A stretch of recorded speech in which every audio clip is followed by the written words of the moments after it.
శ్రీ గురుదేవ దత్త. మన ఛానల్ ప్రేక్షకులు ఒక దత్తభక్తులు ఒకరు రామకృష్ణ గారని ఒక ప్రశ్న వేశారు. అది దేనికి సంబంధించింది అని అంటే బాబా బుడాన్గిరి దత్తపీఠానికి సంబంధించింది.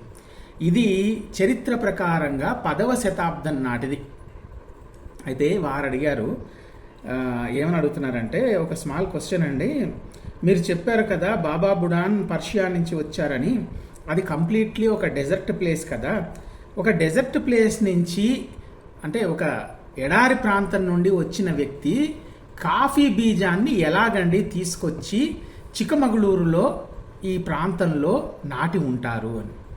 చాలా సరైన ప్రశ్న అండి. ఎందుకు అని అంటే, ఇప్పుడు ఈ వీడియో చేసుకోవాల్సిన అవసరం ఎందుకు వచ్చింది మనకి అని అంటే, చూడండి, మన దౌర్భాగ్యం ఏమిటి అని అంటే, మన చరిత్ర తప్పిస్తే మిగతా వాళ్ళందరి చరిత్రలు గత 200 సంవత్సరాలుగా చదువుకుంటూనే ఉన్నాం. మన చరిత్రే మనకు తెలియదు. అసలు విషయం ఏమిటి అని అంటే, క్వీన్ ఆఫ్ స్పైసెస్ అని చెప్పి మిర్జాన్ ఫోర్ట్ అని చెప్పేసి దాదాపు 12 కిలోమీటర్లు గోకర్ణ క్షేత్రాన్ని నుండి ఒక కోట ఉంటుంది. అక్కడ ఒక రాణి ఉండేవారు. అంతకుముందు కూడా వారి వంశస్థులంతా కూడా రాజవంశీయులే.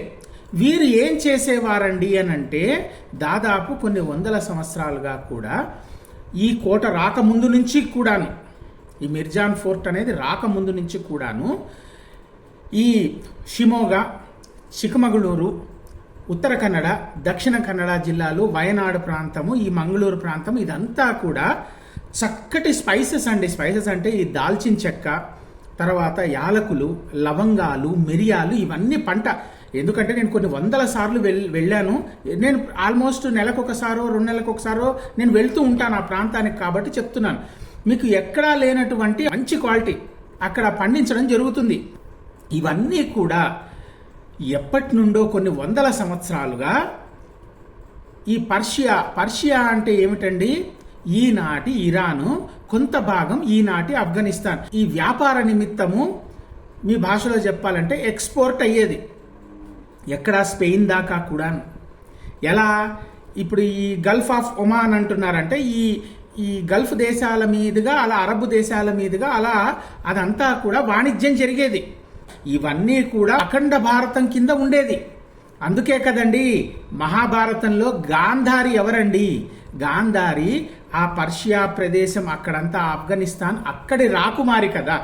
శకుని ఎవరండి? అక్కడే అతనే కదా. మనం చరిత్ర మర్చిపోకూడదు. మన పురాణాలు ఎప్పుడు తప్పు చెప్పలేదు, అన్నీ సరిగానే చెప్పినాయి. మధ్యలో మిగతా వాళ్ళు వచ్చి వాటిని మన నుండి దూరం చేశారు కాబట్టి ఇవాళ మనకు అందకుండా పోయినాయి అవి. మీరు అడిగిన ప్రశ్నకి సమాధానం ఏంటంటే, ఈ వాణిజ్యం జరిగినప్పుడు కొన్ని 100 సంవత్సరాలుగా జరుగుతోంది కదండి. అటు నుంచి వస్తువులు ఇటు వస్తాయి, ఇటు నుంచి వస్తువులు అటు పోతాయి. అలాగే ఈ నాలాగా ఏదో ట్రావెల్ లవర్ ఎవరన్నా ఉంటే వాళ్ళు ఏం చేస్తారంటే, అక్కడి నుంచి ఏదన్నా ఇక్కడికి తీసుకువస్తారంటే, కాఫీ ఇక్కడిది కాదు కదండి, టీ కూడా ఇక్కడిది కాదు, అందరికీ తెలుసు చీనా ప్రాంతం నుండి వచ్చిందని.